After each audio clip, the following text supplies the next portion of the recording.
Friends, welcome back to my YouTube channel. അപ്പോൾ ഇന്നത്തെ video വെച്ചിട്ട് എന്താണ് അതന്നെ സ്മോക്ക് ബബിൾ ഉണ്ടാക്കാൻ പോകുന്നത്. അപ്പോൾ നമുക്ക് സ്മോക്ക് ബബിൾ ഉണ്ടാക്കാൻ നിൽക്കുന്നതിന് വേണ്ടിയിട്ട് നമുക്ക് 3 ഇൻഗ്രീഡിയൻസ് വേണ്ടു. അപ്പോൾ നമുക്ക് വീഡിയോയിട്ട് കിടക്കാം. വായോ കഴിച്ചതാ ഈ 3 ഇൻഗ്രീഡിയൻസ് വെച്ചിട്ടാണ് ഈ 3 ഇൻഗ്രീഡിയൻസ് വെച്ചിട്ടാണ് നമ്മൾ തുടങ്ങാൻ പോകുന്ന പരിപാടി. അപ്പോൾ നമുക്ക് തുടങ്ങാം. എല്ലാവരും വീഡിയോ സ്കിപ്പ് ചെയ്യാണ്ട് കാണണം. വെള്ളം സാധാരണ വെള്ളം ഉണ്ടാവില്ല, അതെടുത്താൽ മതി.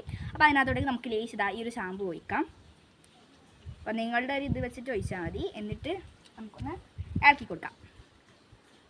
കൈ വെച്ചിട്ട് ഇളക്കുന്നുണ്ടോയെന്ന് വിചാരിക്കും. ഹലോ ഗൈസ്, അപ്പോൾ പിന്നെ ഞാൻ എടുത്തിട്ടുള്ളത് ഒരു ലൈറ്ററും ഒരു ചന്ദനത്തിരിയാണ് കേട്ടോ. അപ്പോൾ നമ്മൾ ചന്ദനത്തിരി എന്നിട്ട് കത്തിക്കുന്നുണ്ട് കേട്ടോ, ലൈറ്റർ വെച്ചിട്ട്. അപ്പോൾ നമ്മൾ കത്തിച്ച് കൊടുക്കുന്നുണ്ട്. എന്നിട്ട് നമ്മൾ നേരത്തെ എടുത്ത ബോട്ടിലോട്ടേക്ക് നമ്മൾ പുക നന്നായിട്ടൊന്ന് കയറ്റി കൊടുക്കുന്നുണ്ട്. അപ്പം നിങ്ങൾ ഇതുപോലെ ചെയ്ത് നോക്കും കേട്ടോ, എന്തായാലും നടക്കും. അപ്പം എൻ്റെ ചാനൽ ലൈക്കും ഷെയർ സബ്സ്ക്രൈബ് ചെയ്യാത്തവരെ കാണുന്നുണ്ടെങ്കിൽ എല്ലാം ചെയ്തിട്ട് കാണാം, എൻ്റെ കൂടെയാണ് നിങ്ങൾ കേട്ടോ. പിന്നെ ഞാൻ ഷാമ്പുവും വെള്ളം കൂടി കലർത്തിയിട്ടില്ലായിരുന്നു. അപ്പോൾ അതിനകത്തോട്ടേക്ക് നമ്മൾ ബോട്ടിൽ മുക്കിയിട്ട് ഒന്നിങ്ങനെ ഞെക്കി കൊടുക്കും ഗായ്സ്. ആ പുക ഇങ്ങനെ വരുന്നുണ്ട് കേട്ടോ. അപ്പോൾ ഞാൻ ആക്കി കൊടുത്തപ്പോൾ അടിപൊളി റിസൾട്ട് കിട്ടിയത്. അപ്പോൾ നിങ്ങൾ ട്രൈ ചെയ്തൊക്കെ മറക്കണ്ട കേട്ടോ, അടിപൊളി സാധനമാണ്. അപ്പോൾ tata bye bye, see U.